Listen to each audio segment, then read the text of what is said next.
Hola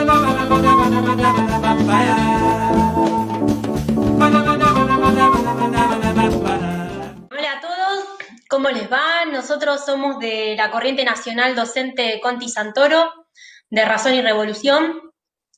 Este es un programa que llamamos Docentes en Línea, y en esta ocasión vamos a hablar del protocolo de vuelta a clases presenciales, es el protocolo de vuelta a las aulas.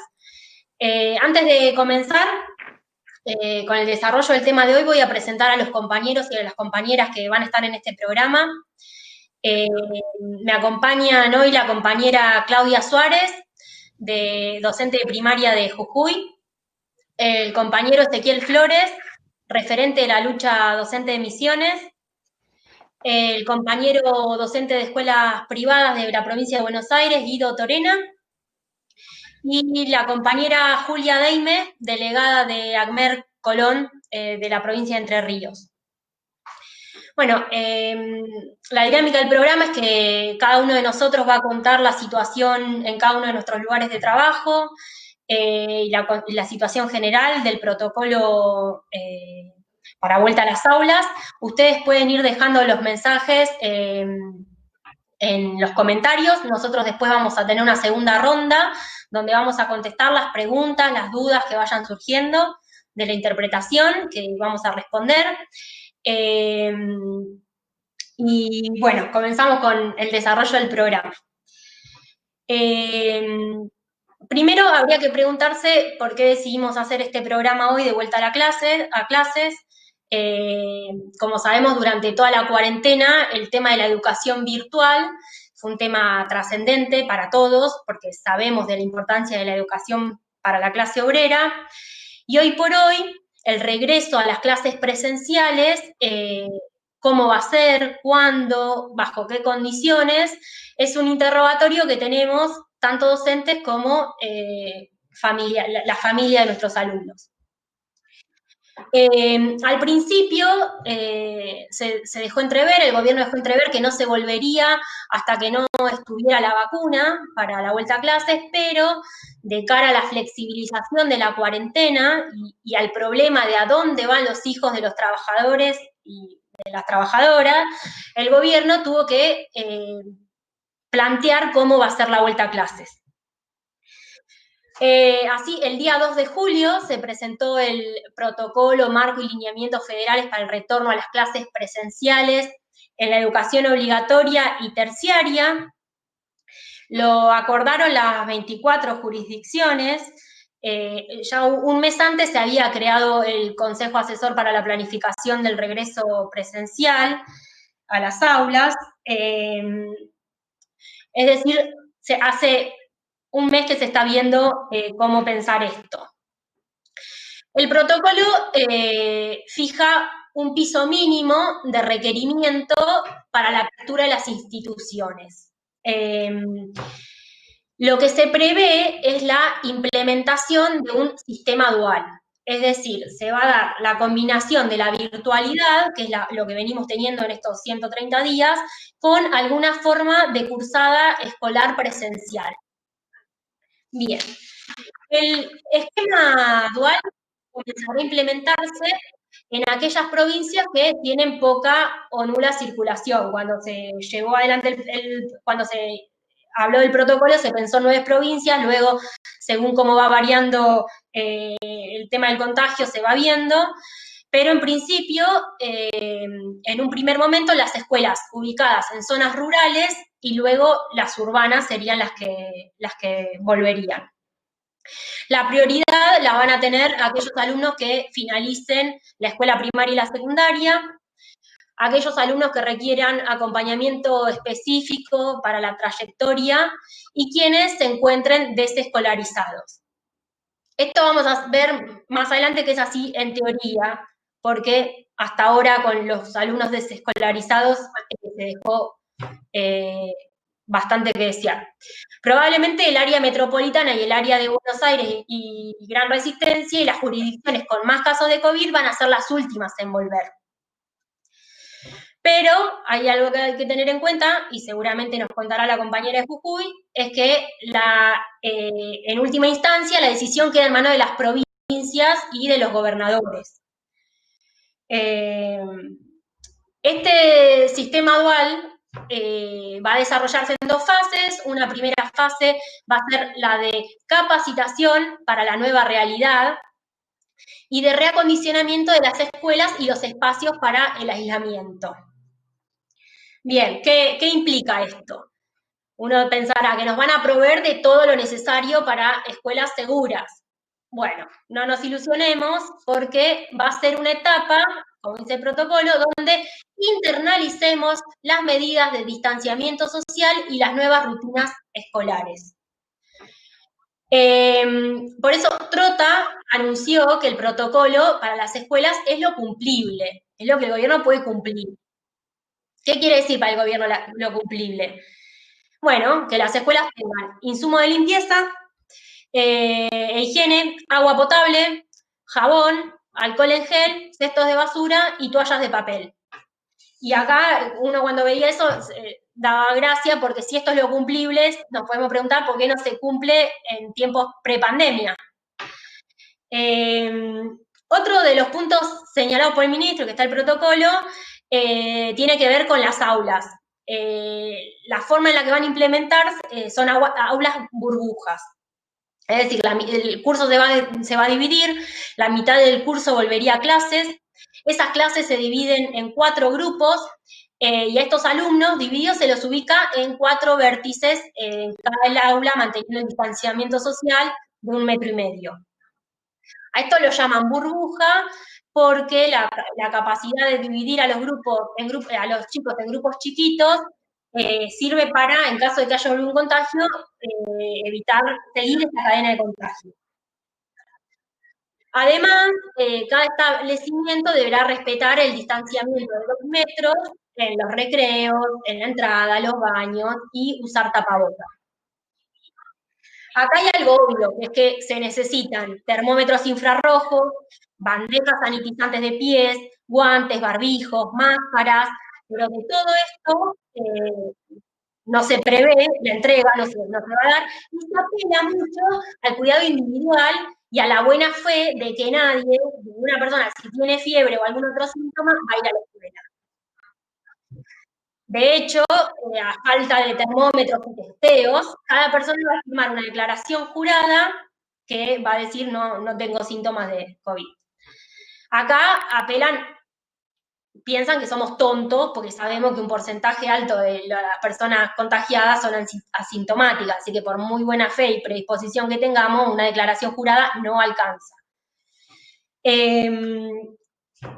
Bueno, hasta acá, esto es lo cumplible para Trota, lo que vamos a tratar de mostrar muy rápido es por qué esto que para Trota es cumplible no va en línea con lo que necesitamos, sino que, por el contrario, con lo que va en sintonía es con los años de descentralización educativa y con los años de paraestatalización o finalización de la educación, como llamamos nosotros. Es decir, el plan es que cada provincia, cada municipio, incluso cada escuela, se arregle con aquello que tiene a mano. Y además se apela a la solidaridad de la comunidad y a que cada escuela o cada comunidad vea qué espacio tiene a disposición. Así se va a profundizar el uso de espacios no escolares en todos aquellos lugares donde el edificio de la escuela no esté garantizado, donde no se esté garantizado el distanciamiento social. Esto no es nuevo, lo vemos y lo venimos denunciando en relación al plan Fines, pero esto da para un programa aparte. Redondeo un poquito esta idea. Como sabemos, la escuela, el Estado descentralizó la educación y transfirió las responsabilidades a las provincias hace décadas. Por eso el protocolo lo que implica, lo que es un marco general que queda librado a las posibilidades de cada jurisdicción. Uno podría pensar que en lugar de hacer esto, es decir, en lugar de dejarnos librados a las posibilidades de cada escuela, la solución real sería un plan de infraestructura para reacondicionar las escuelas. Y bueno, otra vez, no nos ilusionemos porque no, ya avisaron que plata para planes de infraestructura no hay. Así que efectivamente nos van a mandar a las aulas que dejamos en marzo y aquellos lugares donde puedan meternos y se pueda dar clases según sus parámetros. Ahora bien, para poner sobre la mesa, ¿qué aulas, qué escuelas dejamos nosotros en marzo? Bueno, para tener datos más o menos certeros hay que remontarse al Censo de Infraestructura del 2014, y decimos más o menos certero porque este censo se hizo en base a un muestreo, no a la totalidad de las escuelas, y incluso ya ese año la realidad de las escuelas dejaba mucho que desear. Por poner un ejemplo, la provincia de Buenos Aires, el muestreo que se hizo, el censo, dejó en evidencia que el 25% de las escuelas no disponía de provisión de agua de red, y el 34% no contaba con desagüe fluvial. Solo un poco más de la mitad, un 52%, contaba con un patio exterior. Y en un censo anterior, en el del 98, ya veíamos que las aulas eran muy pequeñas. Ahora, pensemos, en estas condiciones, no hubo un plan de infraestructura en el medio, ¿dónde van a realizar los chicos? ¿Dónde se van a higienizar? ¿Dónde van a mantener el distanciamiento social si en algunos lugares no hay ni patio?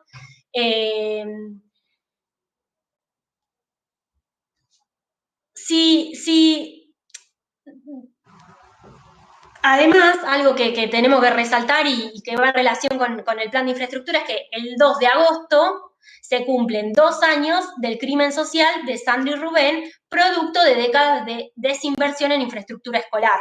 O sea, que en este marco es en el que nos quieren hacer volver a la escuela. Además, hay otras cuestiones rápidas que ya quiero dar paso a los compañeros, que el gobierno tiene que tener en cuenta, y hay una respuesta que resulta bastante graciosa, que es cuando no sabe qué decir al respecto, plantea una fórmula mágica que es, bueno, en tal cosa se piensan alternativas, y así van pateando el problema y van pateando la pelota para adelante. Por ejemplo, el transporte. El transporte para ir a la escuela es un problema. Si no se aumenta la frecuencia y no se readecúan los medios de transporte, el distanciamiento social no va a ser posible. Y en este punto la ambigüedad del gobierno es graciosa porque en el discurso le exige a las empresas que garanticen para los trabajadores, pero para sus propios trabajadores y para su propia población ni lo piensa. Igual, obviamente que esto queda en el plano discursivo, pero bueno. Otra cuestión de la modalidad dual y de las implicancias de la modalidad dual es cómo se rotaría, cuáles son los criterios para esa rotación, cuáles son los criterios para la conexión con las clases virtuales, cómo va a ser el docente para atender un grado desdoblado. Todas estas cuestiones que nos podemos preguntar no se saben, no están puestas sobre la mesa. Y acá tenemos que recordar cómo trabajamos estos 130 días que pasaron. Cómo nos costó, aún con todos los alumnos que habían desertado, con los pocos alumnos que se comunicaban, seguir el trabajo y toda la sobrecarga laboral que tuvimos. No dimos abasto. Además, por ejemplo, ¿cómo vamos a hacer con nuestra voz? Que es el problema que tenemos en situaciones normales. ¿Cómo vamos a hacer en este momento con un barbijo en aulas donde los chicos además van a estar lejos? Bien, frente a todos estos problemas, si la educación se tomara como algo central, si al gobierno le importara, se debería, por ejemplo, contratar más docentes. Con la contratación de más docentes se podrían repartir las tareas para hacer seguimientos acordes a los nuevos requerimientos. Nuevamente, de esto olvidarse, porque el gobierno ya dijo que plata para parejas pedagógicas, por ejemplo, no hay. Y acá hay algo que decir de cara a los argumentos del gobierno y de la burocracia.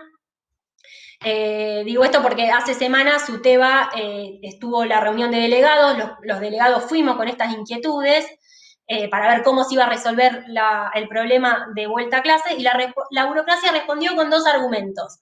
Uno, esto es nuevo, Y el gobierno está haciendo lo que puede. Además, quédense tranquilos, porque nosotros no vamos a permitir la vuelta a clases si las condiciones no están dadas. Acá no tenemos que olvidar de dos cosas. Una es que esto no es nuevo. El gobierno tuvo más de 130 días. Y, por ejemplo, también podría haber mirado lo que pasó en otros países, o sea, China, Uruguay, Francia, Israel, por citar algunos, volvieron a clases y acá se podría haber visto y aprendido de esos lugares de qué hace falta y qué no. Pero además, en estos 130 días dejaron la educación librada al azar y a la buena voluntad de los docentes y de las posibilidades de la familia. Acá decidieron que se iba a hacer como si se estuviera educando con los recursos que existen. Y acá hay que recordar que entre un 25 y un 40% de los alumnos desertaron, no están siguiendo la continuidad virtual. Esos son los alumnos que nosotros no nos pudimos comunicar en estos meses. El gobierno frente a esto no hizo nada frente al 40% de los alumnos que no poseen acceso a Internet, que no cuenta con una notebook propia. Además de que este porcentaje no tiene padres que los puedan acompañar en la educación virtual, y esos alumnos deben ser regresados a la escuela, tienen que ser orientados por todos los docentes que se deben contratar. Recordemos que en estos 130 días el único plan que tuvo el gobierno fue repartir unas tablets que encontraron abandonadas en un galpón que había dejado el macrismo.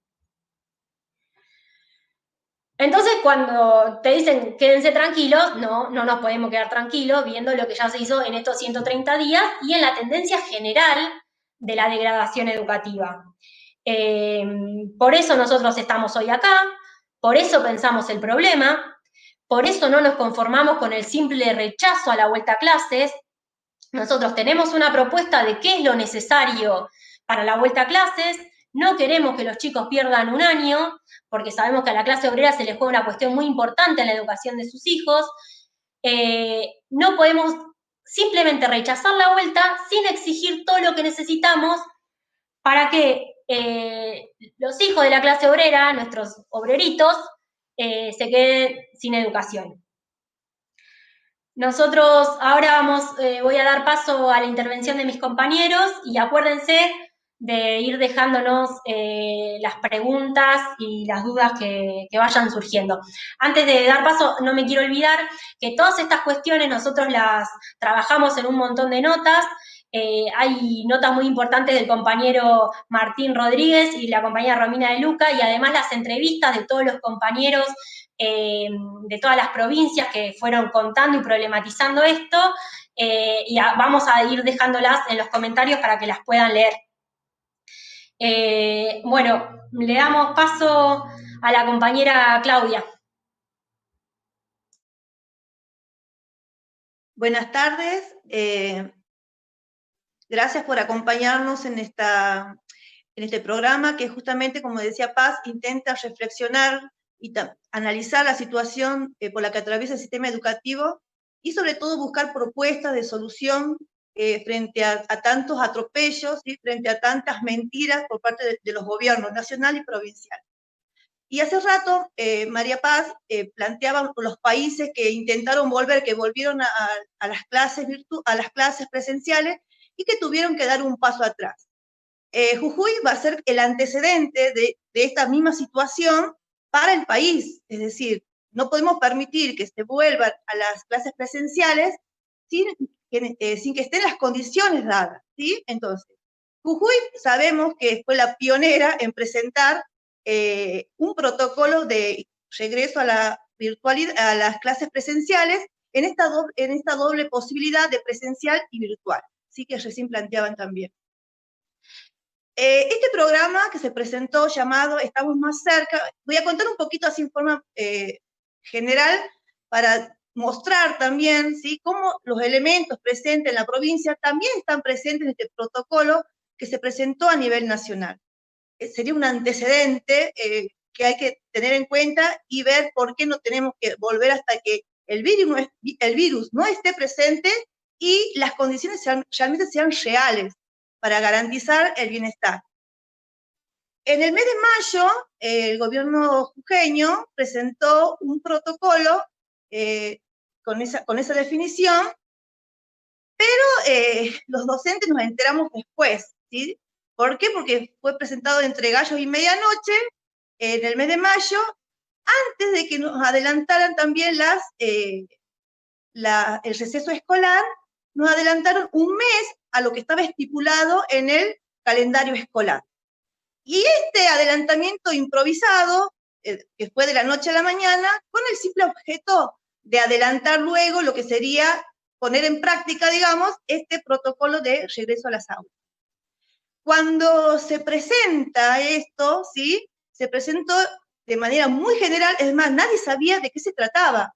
Y ahí nos damos cuenta que los gobiernos funcionan de esta manera, es decir, van resolviendo las cosas a medida que van pasando. Entonces, si vemos que aparece el virus, bueno, retrocedemos. Entonces, todo es improvisado, no hay nada científico en estas cuestiones. ¿Por qué? Porque para nada les interesa el bienestar y la salud, sobre todo, de los trabajadores, de los docentes y de las familias.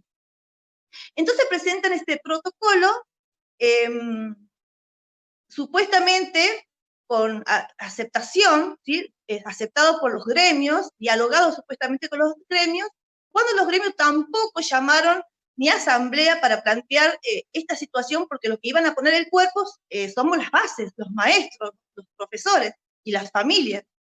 Entonces, se aprueban estas condiciones, pero los docentes no quedamos callados. Entonces, frente a esta imposición, salimos a las calles, nos organizamos, llegamos hasta la legislatura inclusive para exigir que nos atiendan, para poner sobre la mesa las verdaderas problemáticas. Entonces, durante el receso escolar, que se nos adelantó un mes, del 1 al 15 de junio, los docentes estuvimos movilizados, es decir, no tuvimos ni un receso escolar que realmente nos haya permitido descansar de todo lo que significó la primera etapa de la pandemia, de la cuarentena y la educación virtual, entre comillas.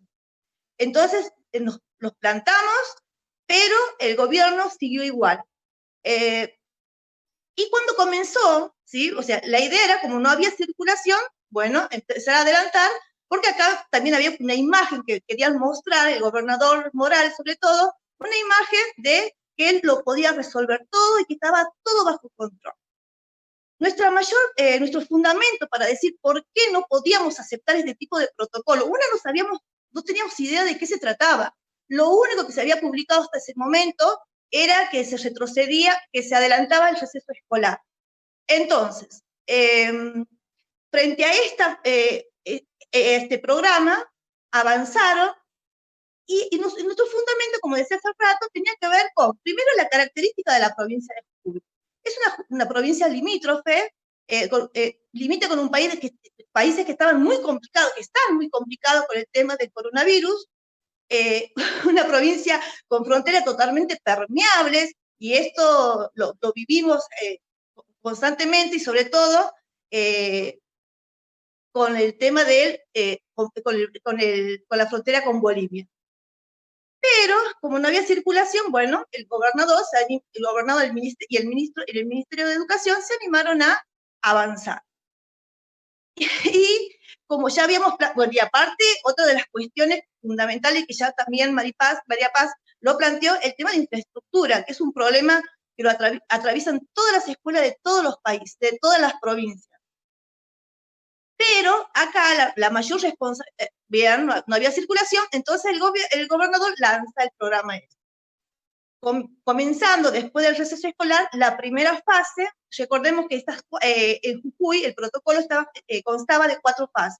Las 2 primeras tenían que ver con las escuelas rurales, ¿sí? Llegar a aquellos lugares donde las escuelas son de albergue, justamente para cubrir las necesidades de un buen porcentaje al que no había llegado el proceso pedagógico. Estas escuelas rurales, ¿sí? Aparte de dar el alimento a las familias, ¿sí? A los alumnos, también tenía esta modalidad de apoyo escolar, entre comillas. Y que sabemos que este tipo de mecanismo no es realmente muy significativo para lo que puede llegar a ser un proceso pedagógico real de calidad.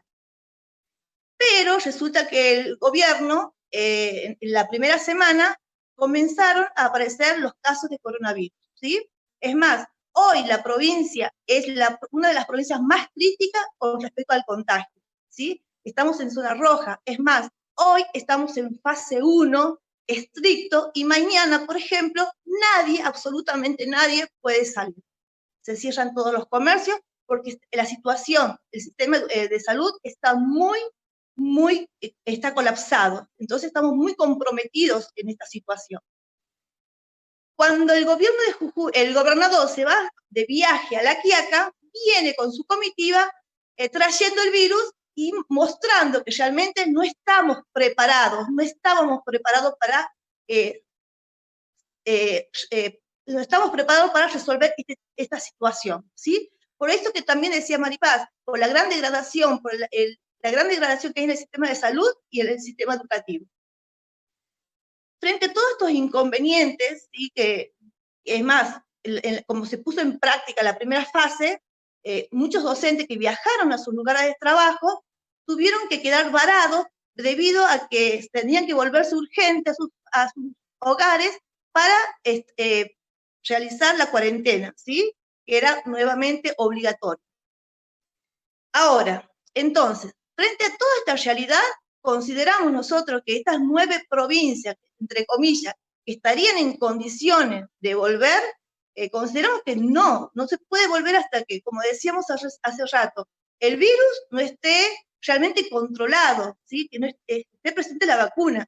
Sabemos que en estos más de 100 días no hicieron nada y pretenden seguir exponiendo a los docentes y a los alumnos en esta situación, a esta misma situación, ¿sí? Entonces, la provincia de Jujuy es un antecedente y esto que nos pasa hoy a nosotros como provincia se va a empezar a replicar seguramente en el resto de las provincias. Bien, muchas gracias, compañera. Hay mensajes de Jujuy que ahora después los vamos a leer. Ahora toma la palabra el compañero Ezequiel Flores. Bueno, ¿qué tal? Buenas tardes. Un saludo para todos los que nos están siguiendo en vivo. Es importante poder realizar esta actividad porque el gobierno está avanzando en todo el país sobre nuestras condiciones y nos quiere mandar no solamente a nosotros al aula sin las condiciones dadas, sino también quiere mandar y exponer la salud del conjunto de la clase obrera. En Misiones estamos viviendo una situación bastante particular. En Misiones ya se sabía que las clases iban a volver en agosto, en junio, porque las autoridades de la provincia, el presidente del Consejo General de Educación, lo dijo en un medio. Sin embargo, como en alguna forma el gobierno es consciente de la precariedad edilicia y una serie de problemas, empezaron a desdecirse después de esa fecha y entró en una especie de discusión entre Trota y las autoridades provinciales. Trota decía que Misiones vuelve en agosto, las autoridades provinciales dicen que no. Y en el medio se anunció un plan de infraestructura, anunciado en estos términos, con el nombre de Agua y Escuelas. La provincia piensa que garantizando conexión de agua a 100 escuelas se las puede habilitar para el regreso a las aulas. Nosotros sabemos que la precariedad de infraestructura, la tercerización de infraestructura y las escuelas Cromañón, como la que contó la compañera Paz, son un problema que va más allá de garantizar a un puñado de escuelas agua. Algo que debiera ser elemental y estar presente en cualquier contexto. Nosotros en Misiones, recién la compañera Claudia comentaba esta cuestión de la vuelta a clases en zonas rurales, digamos. Paz también planteaba eso. Bueno, en Misiones, las escuelas rurales son escuelas, en su mayoría son escuelas rancho. Son escuelas cuyos baños son las letrinas. Son escuelas que no tienen agua potable, son escuelas en condiciones muy precarias. Si van a volver las clases en las escuelas rurales y no se llevó adelante ningún plan de infraestructura, ningún relevamiento de infraestructura, vamos a volver a esas escuelas, a esas aulas que funcionan en edificios prestados, que funcionan en cabañas de madera improvisada, que funcionan en galpones. Es decir, vamos a volver en condiciones muy precarias y donde no están aseguradas las condiciones de higiene mínimas incluso para dar clase. Ahora bien, el programa que anunció el gobierno del Plan Agua y Escuelas tiene otro elemento.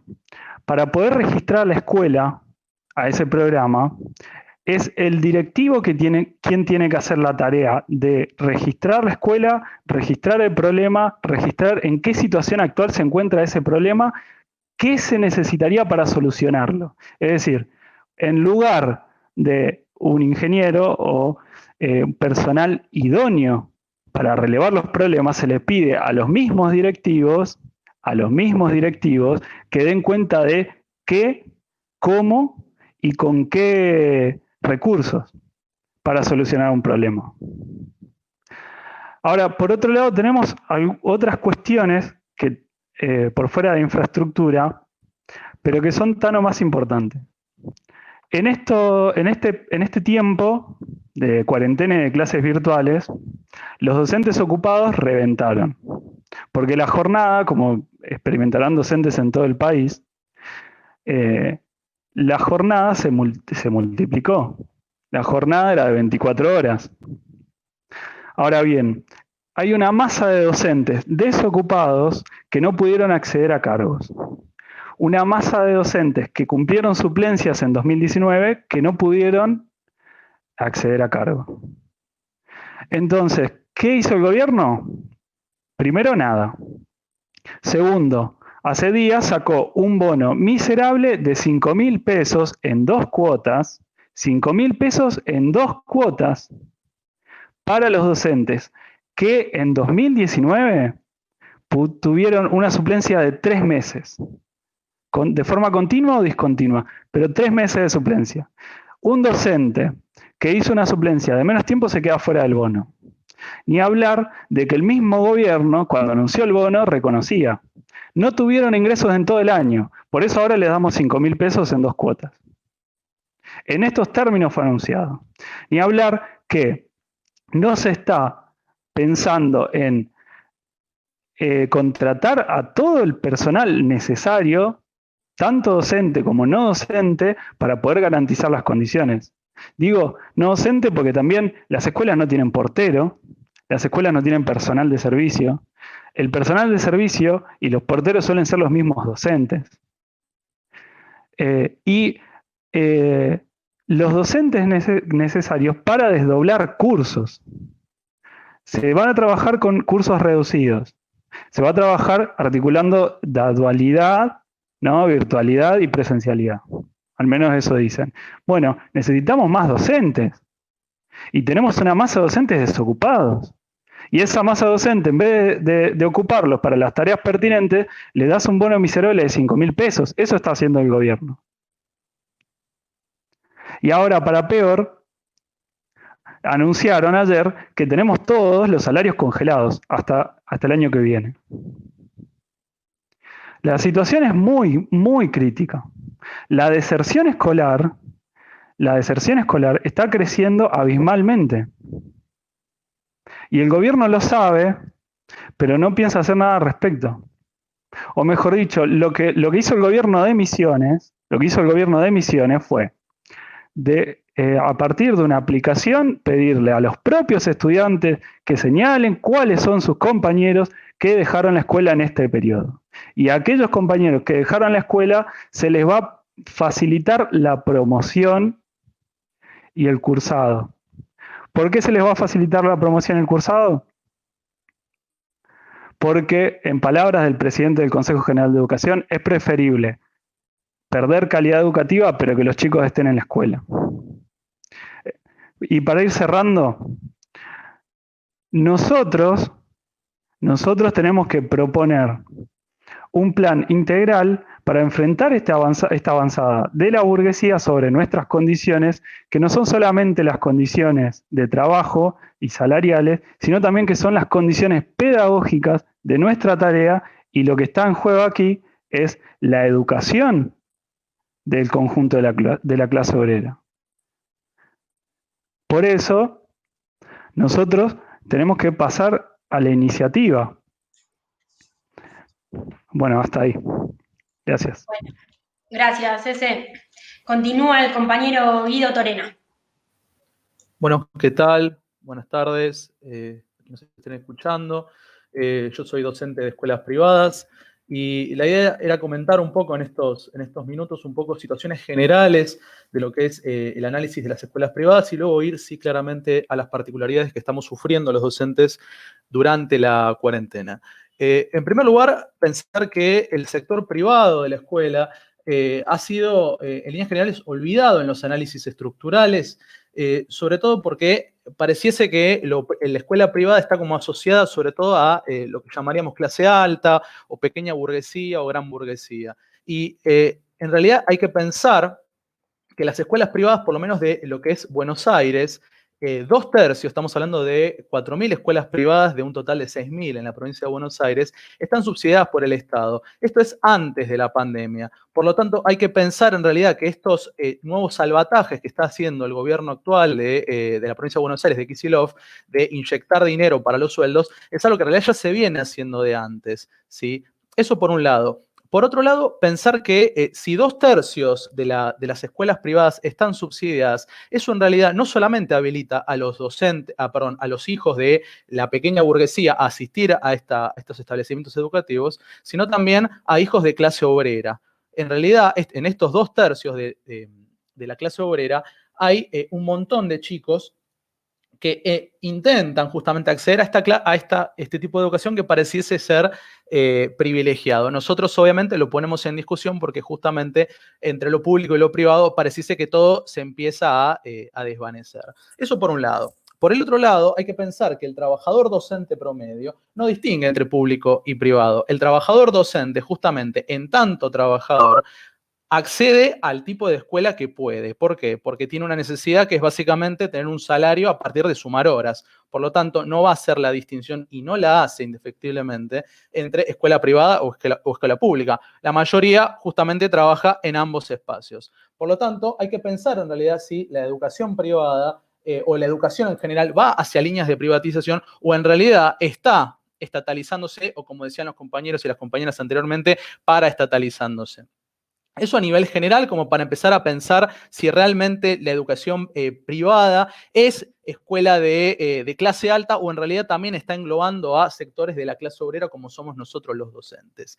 A nivel económico, entonces, yendo a particularidades más de lo que es la situación actual, hay que pensar que el docente, en tanto trabajador, sufre y ha sufrido lo que es justamente la situación de la pandemia. El recorte salarial que llega hasta una rebaja del 10%, también lo estamos sufriendo nosotros. Ni hablar de lo que es el aguinaldo en cuotas y que hay inclusive escuelas que ya están cerrando y que no han ni siquiera podido pagar ese aguinaldo. Estamos hablando siempre de lo que es la situación de Buenos Aires. Se registra para escuelas secundarias y primarias una morosidad del 70%, ¿sí? Y para lo que es justamente escuelas maternales y jardines, entre el 90 y el 100%. En la provincia de Buenos Aires se ha registrado que actualmente pasarían a cerrar 13 escuelas maternales y en lo que es la totalidad del país ya han cerrado más de 150 escuelas maternales.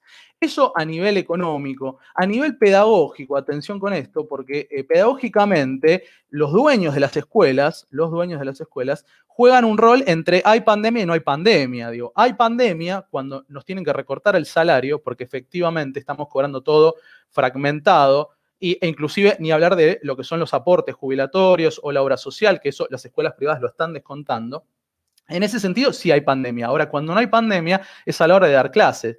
Los docentes de escuela privada tenemos que hacer como si no hubiese ninguna pandemia y estar conectados 24 horas al servicio, obviamente, de los dueños que están preocupados por la caída de las matrículas. Ahora, la caída de la matrícula, indefectiblemente, impacta en la calidad de trabajo de los docentes privados, ¿sí? Nosotros tenemos que hacer básicamente como dijimos en una nota que ya publicamos, como si fuésemos payasos virtuales. Por lo tanto, el contenido pedagógico que estamos haciendo los docentes de escuela privada ya no se trata de realizar un análisis crítico, un análisis a partir de lo que hemos estudiado, lo que nos hemos profesionalizado, sino a partir de contener emocionalmente a ese chico. ¿Por qué? Bueno, básicamente porque los padres y los dueños de los colegios están preocupados por esa matrícula. A nivel ya lo que es estatal, lo que se ha llamado el salvataje a las escuelas privadas, yo comentaba hace un momento, el gobernador Kicillof de la provincia de Buenos Aires ha tratado de bajar unos 340 millones de pesos para esos salarios, para escuelas justamente que no tengan subvención. El problema, entonces, insisto, es que estas subvenciones ya existen, ya preexisten, en tanto hay 2/3 de las escuelas privadas que tienen un aproximado de el 80% de subvención. Este ATP ya se ha pedido en lo que es la totalidad del país. En abril ha sido un total de 360 escuelas privadas. Al mes de junio se registran 5.800 escuelas privadas que han pedido este ATP. Por lo tanto, lo que se presenta como una escuela privada en realidad pasa a estar en manos de lo que es lo estatal. Y finalmente, como para ir cerrando esto, lo que también preocupa es el protocolo a la vuelta a clases. El protocolo de la vuelta a clases para las escuelas privadas es peligroso si los dueños de los colegios, que son empresarios, que son burgueses, que no es solamente una escuela en sí mismo, sino que está dirigido por 1, 2 o 3 personas cada de estas escuelas, si están preocupados por las matrículas, haya escuela burbuja o no haya escuela burbuja, los van a hacer ir igualmente, que es justamente lo que ya se está hablando en cada una de estas escuelas. También resulta problemático porque al ser privadas, cada escuela lo resuelve como puede, como quiere. Por lo tanto, se genera esta especie de término medio entre el Estado trata de salvar a estas pymes, a estas pequeñas empresas, y por otro lado, cada escuela lo va resolviendo. Por lo tanto, me parece que tenemos que preguntarnos como docentes, sobre todo los docentes de privada en nuestro caso, ¿qué vamos a hacer ante esta situación que, como han comprobado los propios compañeros, también afecta a la pública? Por lo tanto, la cuestión de lo privado hay que pensarlo siempre en relación a lo que pasa con la docencia en escuelas públicas, porque somos, a fin de cuentas, todos docentes, no somos ningunos apóstoles, somos docentes que efectivamente en tanto trabajadores somos explotados, sea en pública o sea en privada. Eso es todo. Bueno, gracias, Guido. Continúa la compañera Julia Deimer, de ACMER Colón. Hola, buenas tardes a todos. Bien, voy a comentarles más o menos lo que es la situación de la provincia de Entre Ríos, ¿sí? Por ahí me voy a remontar un poquito antes de que comience esta pandemia, porque ya veníamos con problemas estructurales desde hace mucho tiempo. En Entre Ríos, el problema principal o el problema que empezamos a ver bastante profundo a principios de año fue que las partidas de limpieza, por ejemplo, no superaban los 900 pesos para los colegios, 900 pesos y con suerte, y encima se pagaban con retraso, ¿sí? Entonces ya ahí empezamos a ver un problema bastante grande. Además, sumado a esto, la falta del personal de maestranza, ¿sí? De las escuelas, en donde en la mayoría de los casos es la ciudad la que prestaba esta gente para que vaya a ayudar a la maestranza que estaba designada para la escuela.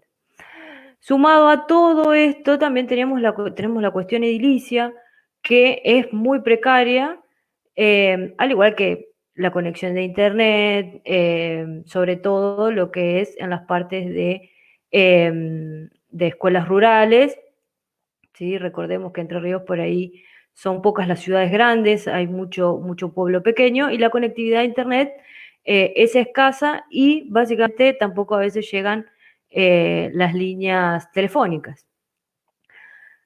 Aparte de todo este problema estructural y de las condiciones de trabajo que teníamos, el gobernador Bordet decide a principio de año anunciar que va a hacer una reforma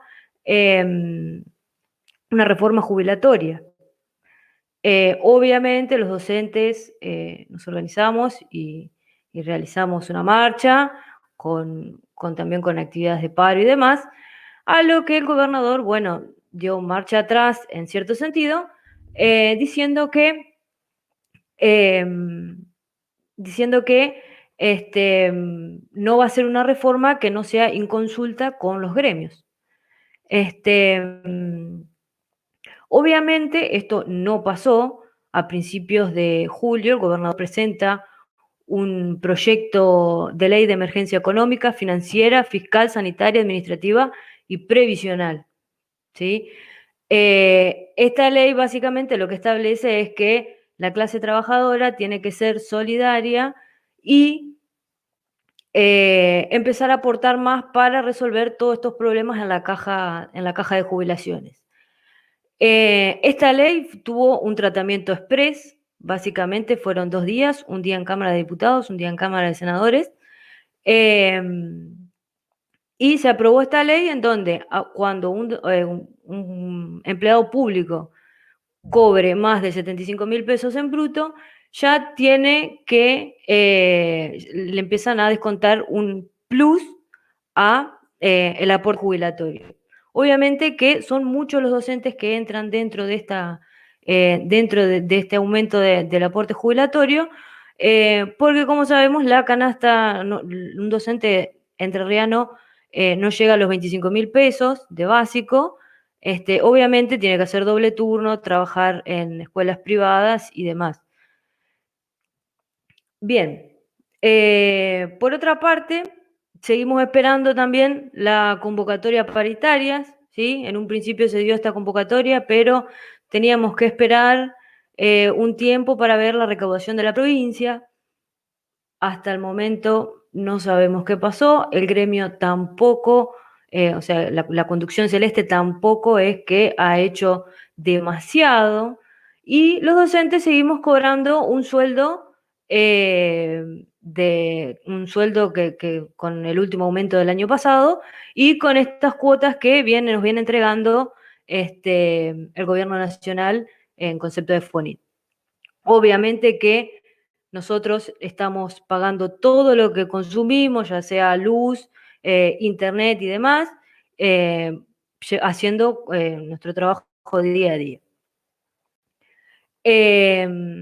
Nosotros todavía en la provincia no tenemos un protocolo formal, el gobierno no ha dado a conocer ningún tipo de protocolo, por lo que nos da la pauta que va encarado, o sea, a lo que está pasando más o menos en las otras provincias.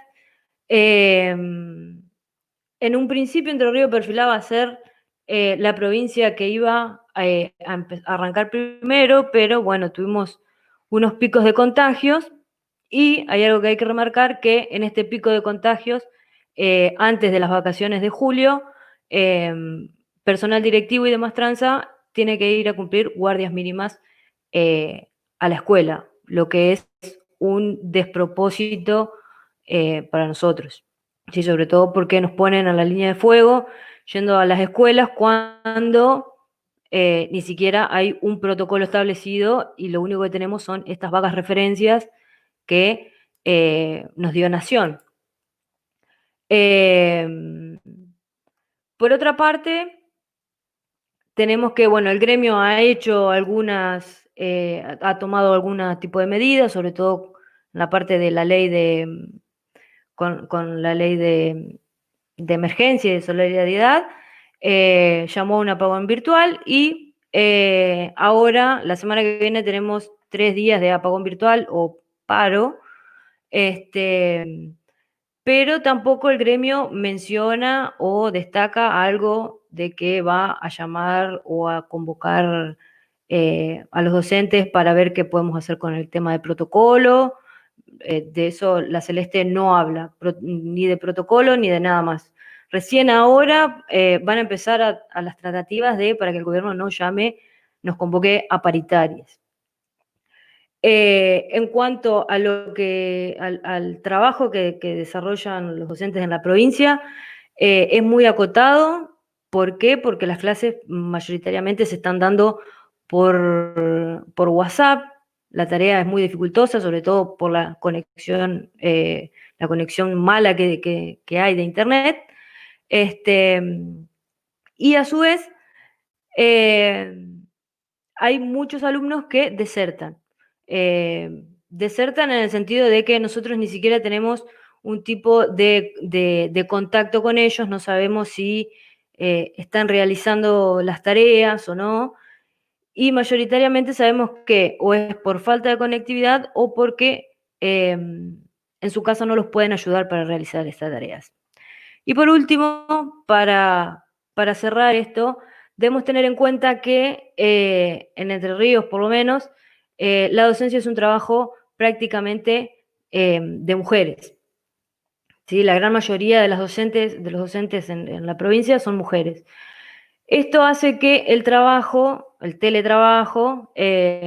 empiece a sobrecargar al docente, porque además de las jornadas extendidas que tenemos virtualmente, tenemos la carga de la tarea del hogar y el cuidado de los hijos, ¿sí? En este sistema patriarcal que hemos vivido, a nosotros se nos ha relegado al cuidado de los hijos, al cuidado de la casa y demás, y nosotros estamos sobrecargados en este sentido. Bien, muchas gracias. Gracias, Juli. Bueno, por suerte nos estuvieron llegando muchos comentarios a partir de las intervenciones de los compañeros y de las compañeras. Vamos a ir comentando algunos, haciendo algunas de las preguntas para que respondan los compañeros. La primera de María Belén Navarro: ¿qué pasa con los contenidos que pierden los estudiantes? Que los estudiantes pierden porque obviamente en la virtualidad no es posible enseñar de la misma manera. Bueno, Ezequiel, ¿la querés contestar?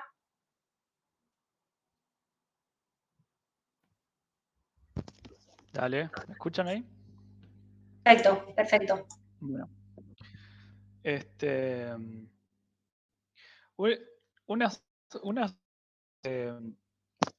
Una solución la brindó la burguesía. ¿Y cuál fue la solución? Promover y que año. Eso en Italia. Y eso implica, digamos, en cierta un genocidio educativo, porque no es una cuestión para mañana lo que tendría que hacer hoy y no pasa nada. Eso realmente en los estudiantes.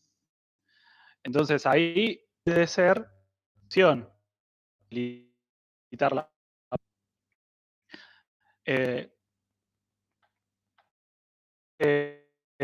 garantizar materiales de internet.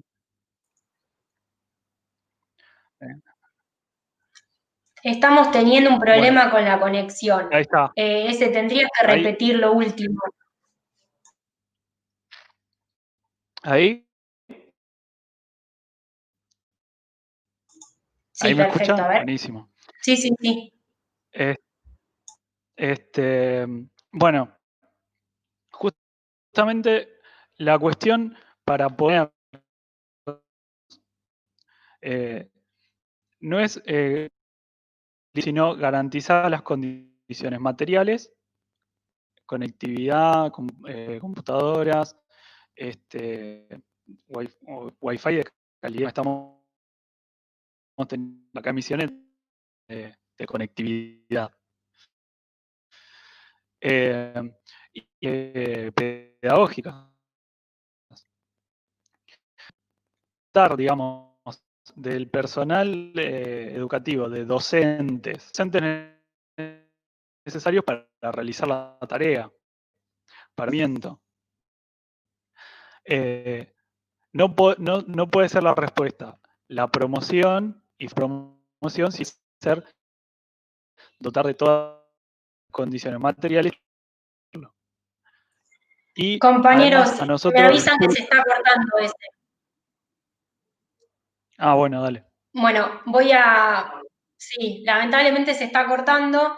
Cierro un poco la idea, que me parece que puede ir en el mismo sentido de lo que decía Ezequiel, que es, efectivamente, para nosotros no es lo mismo la promoción automática, y cuando el gobierno, la burguesía dio esta solución, que era todo el mundo va a pasar, no se va a evaluar, nosotros presentamos una serie de propuestas y venían en esta línea de sí tenemos que evaluar, porque si no tenemos los datos claros de lo que está pasando, de cuántos chicos no están siguiendo la conectividad virtual, si no tenemos los datos claros, la información de cuánto se aprendió y cuánto no, es hacer como sí. Como dijimos en las intervenciones anteriores, no nos interesa hacer como sí, porque sabemos lo que cuesta, el valor que tiene la formación, la educación, y para nosotros lo que había que exigir era que todos esos chicos pudieran tener los medios a su alcance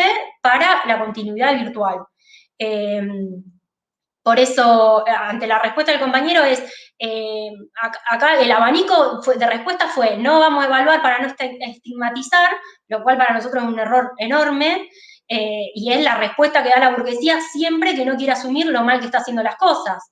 Es la respuesta de Kicillof cuando no quería medir la inflación, de Trota cuando no quiere ver que los 130 días de educación virtual fueron una farsa. Luego hay un comentario de... Ay, se me tiró el teléfono. Bueno, hay otros comentarios. Una pregunta para Claudia. Un comentario de Federico Sebastián Humano. Aquí en Jujuy dieron cargo a docentes de más de 50 puntos cuando la mayoría de los docentes desempleados tienen cerca de 30. Ahora Claudia va a comentar eso. Otra compañera, Mariana Chaulet, dice, hola, muy buena iniciativa. ¿Es posible brindar servicio de residencia estudiantil a una escuela a la que asisten estudiantes de una amplia zona de influencia? ¿En qué condiciones se deberían garantizar? Si está Claudia ahí para responder, le cedo la palabra. Sí, bien. Bueno, Federico, con respecto a la gran situación por la que atraviesan muchos docentes recién recibidos y muchos egresados, una de las problemáticas que también se plantea es el tema de la obtención del título. Ahora vemos a egresados de algunos institutos de formación que están esperando hace más de 180 días y no pueden avanzar ni en la inscripción, ¿sí? Para poder empezar a sumar puntos, ¿sí? Empezar a calificar, y tampoco poder aspirar a otro estudio superior porque necesitan el título. Y bueno, y la gran mayoría de los docentes que hoy están desocupados y que los docentes jujeños sobre todo salieron a manifestarse para que se abran la apertura para los cargos, ¿sí? Que finalmente se logró hacer de manera virtual, pero sin cubrir las necesidades reales. Entonces, Federico, creo que una de las maneras es organizarnos, seguir insistiendo en esto que se necesita, ¿sí? Y sobre todo, ¿por qué? Porque una de nuestras propuestas es poder cooptar a todos los docentes desocupados y que acompañen este proceso pedagógico a los docentes que estamos saturados, ¿sí? Porque tenemos una gran cantidad de alumnos. Cuando se comienza la presencialidad, también sería bueno que los docentes desocupados, ¿sí? Que realicen tareas pedagógicas, puedan acompañar este proceso pedagógico a los docentes, ¿sí? Desdoblar aulas. Les recuerdo un poco a los colegas, ¿sí? Que en Jujuy sobre todo se empezaron a fusionar aulas, ¿sí? Juntar 2 grados para que un solo docente cubra, y quedaron muchos docentes disponibles. Entonces, toda esa sistematización, ¿sí? Que se viene haciendo, este tipo de ajuste que se viene haciendo en educación, es muy evidente y saltó ahora con más profundidad con la pandemia, ¿sí? Entonces, Federico, la idea es que nos podamos organizar para que el gobierno, tanto nacional como provincial, empiece a escuchar nuestros reclamos de la necesidad de trabajo de parte de los docentes desocupados y la necesidad del trabajo de estos docentes para una mejor calidad educativa. Y con respecto a la otra pregunta, Mari Paz, ¿quién era la colega que preguntaba? Ay, espera que la busco. Mariana Chaulet. Bueno, Mariana, y bueno, justamente creo que la gran problemática y que viene por décadas es el tema de la infraestructura escolar, ¿sí? O sea, ahora quieren acondicionar, entre comillas, ¿sí? Las escuelas, cuando tuvieron más de 130 días, como se había planteado, y ahora intentan volver a las aulas las escuelas que estén en condiciones, entonces no todas van a estar en condiciones. Entonces acá nosotros consideramos que es fundamental un plan de infraestructura, ¿sí? Un plan de acondicionamiento real de las escuelas, ¿sí? Porque no son solamente los elementos de bioseguridad, son escuelas seguras, con baños en condiciones, baños dignos para los hijos de la clase trabajadora, agua, o sea, lo básico esencial, calefacción, ¿sí? Hoy estamos viendo provincias donde hoy el frío es muy extremo y no se cubren esas necesidades. Entonces, tenemos que garantizar que los chicos entren y salgan con buen estado de salud, ¿sí? Entonces, es fundamental un plan urgente. Pero ¿cómo vas a hacer un plan si no sabes en qué condiciones están todas las escuelas en general? Entonces, primero, hacer un censo serio, con personal idóneo, que permita ver cuál es la realidad cruda, porque hasta ahora son simplemente remaches, ¿sí? Cosas, tirar un poco de tierra sobre el asfalto roto, y algo muy gracioso que pasa acá en Jujuy, ¿sí? Hace poquito, antes de que comenzara todo este caos que es hoy la provincia con respecto a la circulación del virus, el gobierno provincial presentó un plan, ¿sí? Para crear una ciudad cultural, ¿sí? Artística, cuando hay una gran cantidad de escuelas que están en condiciones totalmente infrahumanas, ¿sí? Porque hay escuelas que se caen a pedazos, y es literal, ¿sí? También en Jujuy, ¿sí? Así como pasa en todo el país. Entonces, si realmente les interesara la educación de los hijos de la clase trabajadora, y tendrían que hacer las cosas más serias. ¿Y esto qué significa? Y poner plata, ¿sí? Generar plata para la educación, ¿sí? Entonces, consideramos que se tiene que garantizar esto haciendo todo lo anterior, y algo que no se hizo nunca. Gracias, Claudia. Juli, si querías comentar algo sobre los docentes de Entre Ríos. Sí. Nosotros acá en Entre Ríos hace un par de meses empezamos con los concursos virtuales, ¿sí? Obviamente para cubrir los cargos vacantes que habían quedado en esa situación durante el tiempo de pandemia. Obviamente me parece que, o sea, dentro de todo, bueno, hay docentes que pueden llegar a acceder a esos cargos, pero me parece importante destacar que necesitamos más docentes, ¿sí? Como la sobrecarga es muy, muy superior a la que un docente puede soportar con un aula de 30 y pico, 50 gurises, necesitamos más docentes, que hay una masa muy grande en la provincia de docentes desempleados que están buscando trabajo. Me parecería que en esta línea debemos pedir y debemos luchar para que se incremente la planta docente, ¿sí? Y que todos podamos tener el trabajo y que no sea una carga tan pesada para nosotros. Muy bien. Tenés la palabra. Veamos si funciona ahí sin cámara. Ahí va bien, se escucha. Bueno, bien. Y cuestión con el problema de los docentes desocupados. Reciente mencionaban las acciones, no existen los actos públicos. Un docente secundario se puede inscribir en 6 escuelas de toda la provincia, y un docente de primaria tiene que todos los días a secretaría de un departamento para poder firmar constata desocupado. Entonces, digamos, ahí tenemos un problema grave. El tema está punterizado, es decir, se maneja de forma la celeste Adomis de UDPM lo maneja de forma punteril. Entonces, el cuadro para conseguir horas y conseguir cargos docentes. Con lo cual acá necesitamos un padrón unificado de actos públicos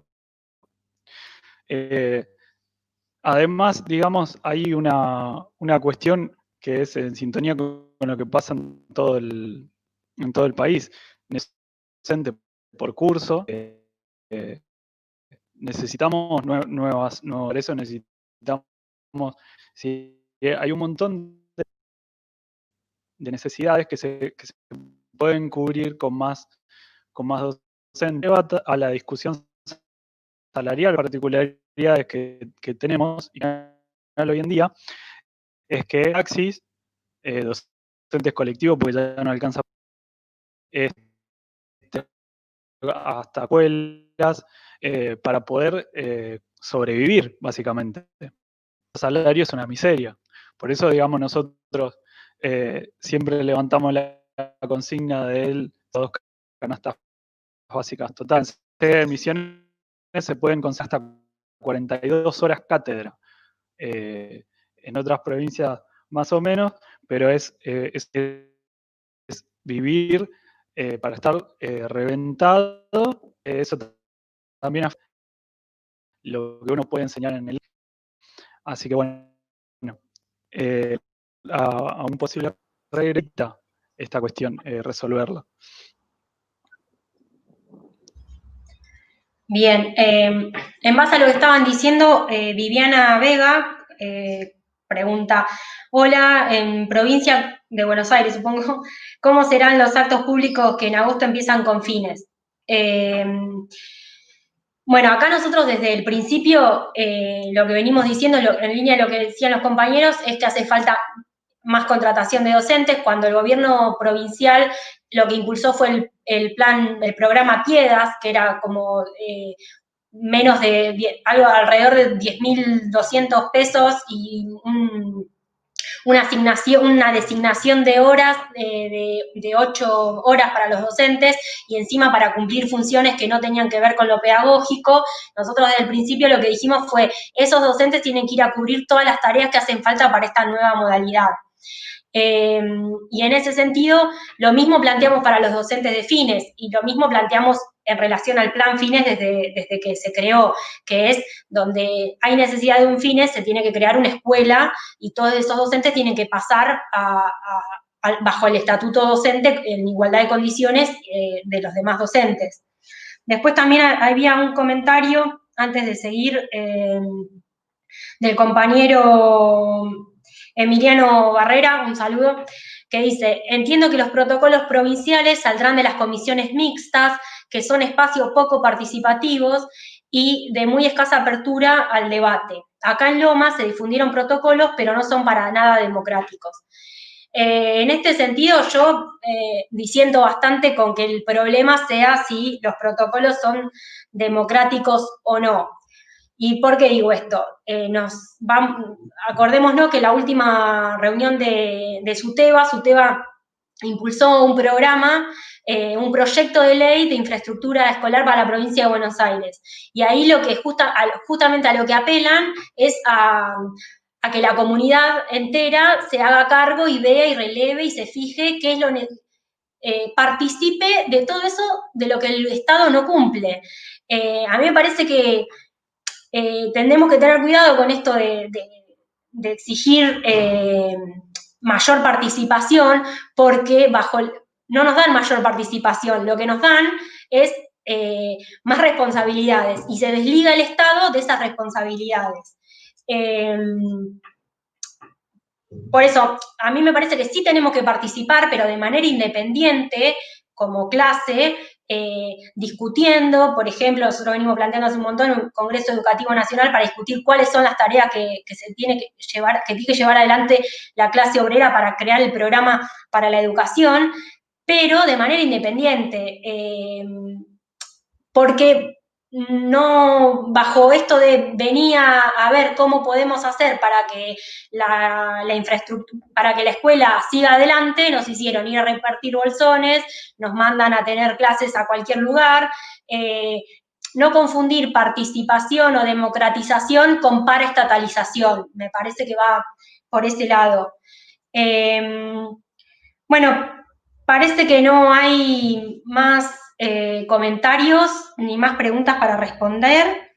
Lo que haríamos ahora es un cierre de los compañeros con las propuestas que tenemos y bueno, y dejaríamos el video grabado para la próxima.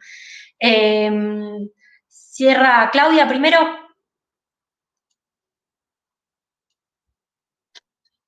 Bien, bueno. La propuesta, sobre todo para los a nivel nacional y en la provincia, sobre todo en la que estamos, ¿sí? Es impresionante el nivel de casos de COVID que hay en la provincia. Nos ha colocado en el quinto lugar de las provincias más comprometidas con el virus. Entonces, consideramos que nuestra propuesta es que es fundamental la unidad de los trabajadores para poder empezar a dar vuelta un poco a este sistema que cada vez nos aprisiona más. Esta unidad de los trabajadores que se manifestó y se manifiesta constantemente cuando salimos a las calles, cuando nos organizamos y salimos a las calles. Así como cuando Salud salió a manifestar este mensaje que daba el gobierno no era tal cual, sí que las cosas no estaban bien y que hoy lo vemos en un sistema totalmente colapsado. Entonces, es la organización fundamental en asambleas y en las calles, con la clase trabajadora, con los ocupados y desocupados, las organizaciones sociales que también están al pie del cañón para tratar de llevar adelante esta situación tan fuerte que estamos viviendo, que estamos atravesando como país y como mundo. Muy bien, gracias Claudia. No sé si a Ezequiel se lo va a escuchar, probamos, si no, sigue Guido. Seguí vos, Guido. Voy yo. Bueno, 3 puntos a tener en cuenta, bueno, o quizás 4. El primero es que desde lo que es la docencia privada tenemos que exigir lo que es la paritaria de contenidos. Digo, tenemos que empezar a disputar lo que se llama la conciencia o lo que es la ideología burguesa. Nosotros como docentes de escuela privada hacemos un daño, si se quiere, enorme a la hora de dar contenidos. Inclusive una de las preguntas que nos hicieron recién era sobre el tema de qué pasa con los contenidos. Bueno, para la burguesía, para lo que vulgarmente llamamos clase alta, los contenidos no son importantes. Ese es el tema. Digo, los contenidos que se dan en cualquiera de nuestras áreas pasa a segundo plano y lo que sí pasa a primer plano es el salvataje de las matrículas, que es un poco lo que comentábamos antes, justamente. Por lo tanto, hay que disputar justamente esos contenidos dentro del aula, tanto durante la pandemia como post pandemia o pre-pandemia. El segundo punto, que es un poco lo que mencioné al principio, es unificar las luchas, unificar la lucha del docente de pública con el de privada. Sabemos que hay justamente una especie de resquemor a la hora de pensar lo público y lo privado juntos a nivel educativo, pero tenemos que entender que los docentes somos los mismos y que el tipo de explotación es exactamente el mismo, donde lo único que termina importando a fin de cuentas es el lucro de unos pocos que están por encima nuestros. Por lo tanto, unificar esas luchas, docentes de pública y docentes de privada. Y finalmente, ante esta situación de crisis, tenemos que exigir la estatización de estas escuelas que están entrando en quiebra. Digo, literalmente, que es lo que yo decía antes, el Estado es el que está manteniendo estas pymes, estas escuelas que pareciese que son de la gran élite, pero sabemos que la élite también va a escuela pública, digo, por lo menos en lo que es Buenos Aires, conocemos bien cuáles son ese tipo de escuelas. Por lo tanto, a la burguesía no le interesa si es público o privado. Lo que sí nos tiene que interesar es a nosotros, justamente, que nuestras condiciones de trabajo sean dignas. Así que es eso, solamente. Bueno, gracias, Guido. Probamos con ese, a ver si puede cerrar. Bueno, dale.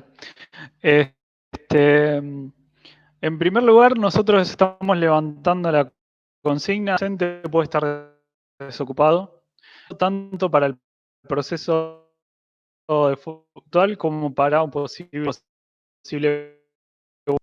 Ningún docente puede estar y hay que todo el sistema de acceso a cargos.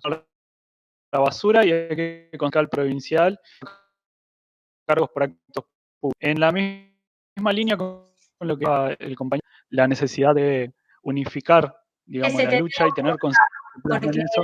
Me avisan que no. Bueno, dale.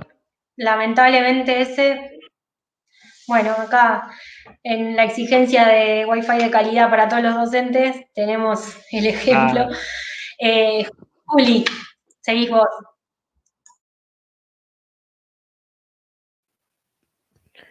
Bien, acá en Entre Ríos yo creo que la lucha debemos encararla principalmente por una internet de calidad para tanto docentes y estudiantes, como así también la vuelta del Plan Conectar Igualdad, eh, para poder lograr la conectividad real de cada chico.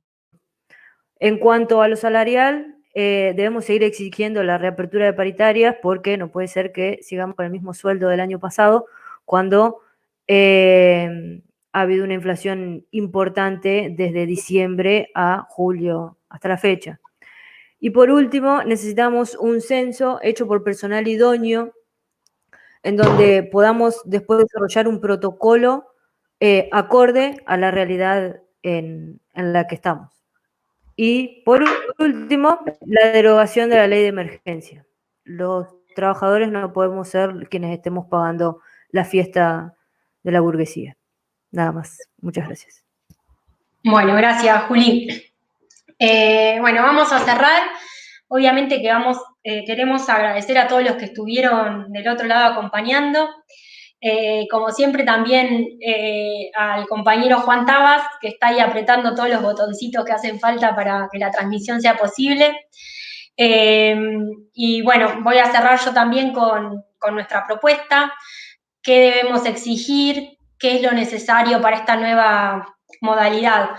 Es un repaso de lo que dijeron todos los compañeros. Nosotros hace años que sostenemos que no podemos dejar la educación en manos de las decisiones de los gobiernos y, como decía Guido, debemos dar la disputa en todos los sentidos.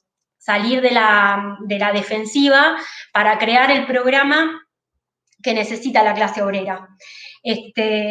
Y en este sentido, la disputa de contenidos la consideramos fundamental. Y por eso tenemos, entre otras cosas, que los invito a que busquen en internet, el blog del docente rojo.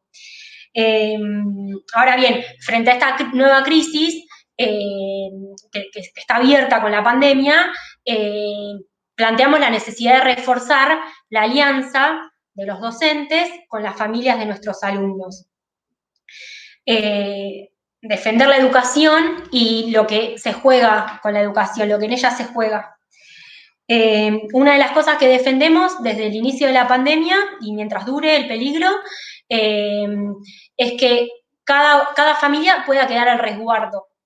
Por eso levantamos desde el principio la exigencia de que para que las familias se puedan resguardar, deben poder cobrar aquellas familias desempleadas un subsidio igual a 2 canastas básicas.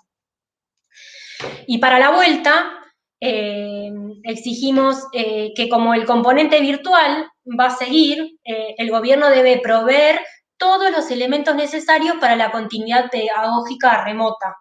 Eso que en estos 130 días nos resolvió, lo tiene que resolver ahora. Notebooks y Wi-Fi de calidad en principio. Luego, la dotación de termómetros infrarrojos, bandejas sanitizantes de pies, guantes, barbijos, máscaras, insumos de limpieza. Eso, obviamente, va de suyo, que es lo urgente y que es lo que el gobierno no está dispuesto. Además, los alumnos que, como comentamos, son desertores, deben contar con más docentes para la continuidad y para el acompañamiento. Y para la vuelta a clases sabemos que deben ser escuchados y atendidos por un equipo de profesionales que atiendan las secuelas de esto que vivimos y que los reincorporen y que ayuden a reincorporarlos a la escuela. Por eso hay que exigir un equipo de orientación escolar o un gabinete por escuela con personal suficiente y adecuado. Además, exigimos la incorporación inmediata de los docentes desocupados y desocupados, todo esto que estaban comentando los compañeros, para desarrollar las tareas pedagógicas. Y además, en este punto sería bueno repensar, cuestionarnos la jornada del trabajo docente.